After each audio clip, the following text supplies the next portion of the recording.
මම ඉන්නේ පිඹුරු ඇත්තා. දැන් පෙරේදෙන තමයි නැවතත් මේ මොනවාද වතුර මේ ස්පීල් වෙන අරන් තියෙන්නේ. ඔර බලා ගන්න පුළුවන්. දැන් තමයි පටන් ගන්න වතුර එන්න. ඒක නිසා කවුරු එන කෙනෙක් ඉන්නවා නම් දැන් මම එන්න නාන්න මොකද කොත් ඉස්සරහට කියන්නද වතුර තියෙන්නේ නැද්ද කියලා. එහෙනම් ඔයාලට පෙන්නන්න කියලා ආවේ. මේක මගේ පිඹුරු ඇත්තා කරන දෙවන වීඩියෝ එක. මොකද කොත් මීට කලින් මේ වීඩියෝ එකක් කරලා තියෙනවා. එහෙනම් අපි පොඩක් වටපිටාව බලලා කොහොමද බලමු. ඔයගොල්ලෝ මේ දකින්නේ පිඹුරු ඇත්තාව කියන ස්ථානය. මේක ඇවිල්ලා ඇත්තටම කියනවා නම් එක වැවක අවසානය තමයි මේ කොන්ක්‍රීට් බැම්මෙන් අවසන් කරලා තියෙන්නේ. පහුගිය ටිකේ මේට හොඳටම පායලා තිබුණා. දැන් වහින්න තරම් දවස් දෙක තුනක් වෙනවා. ඉතින් ඒක නිසා ගොඩක් කට්ටිය තාම දන්නේ නැහැ මෙතන මේ වතුර ස්පීල් කරනවා කියලා.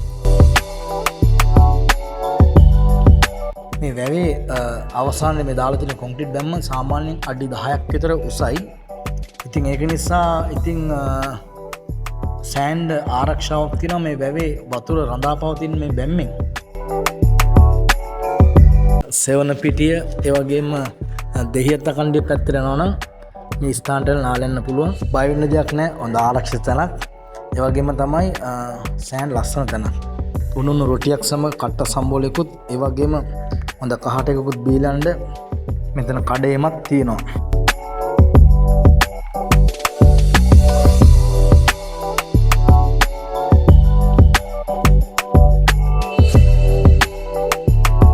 ඔයගොල්ලන්ට මෙතන ඇවිල්ලා හොඳට නාලා ප්‍රීතිමත් වෙලා විනෝද වෙලා යන්න පුළුවන්. ඒකට කිසිම අවුලක් නැහැ.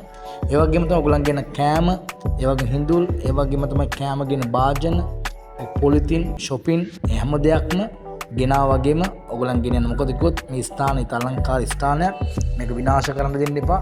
මේ වගේ ලස්සන තැන් ලංකාවේ තවත් ගොඩාක් තියෙනවා. ඒක නිසා ඒ තැන් වලට ගියත් shopping ඒ වගේ හැම දෙයක්ම ඔයගොල්ලන් නැවත ඒ සුදුසු ඒ කුණු දාන්න තියෙන තැන් වලට දාන්න. ඒ වගේම තමයි මේ තැන් ඔයගොල්ලන් ආරක්ෂා කරන්න ඔයගොල්ලන් ගොඩාක් උනන්දු වෙන්න. එහෙනම් සියලු දෙනාටම සුබ දවසක්. මගේ වීඩියෝ එක මගේ vlog එක මෙතනින් අවසන් වෙනවා. ඔයගොල්ලෝ මාව subscribe කරන්න, like කරන්න, share කරන්න. එහෙනම් නැවත අමුණිතුරු සියලු දෙනාටම සුබ දවසක්.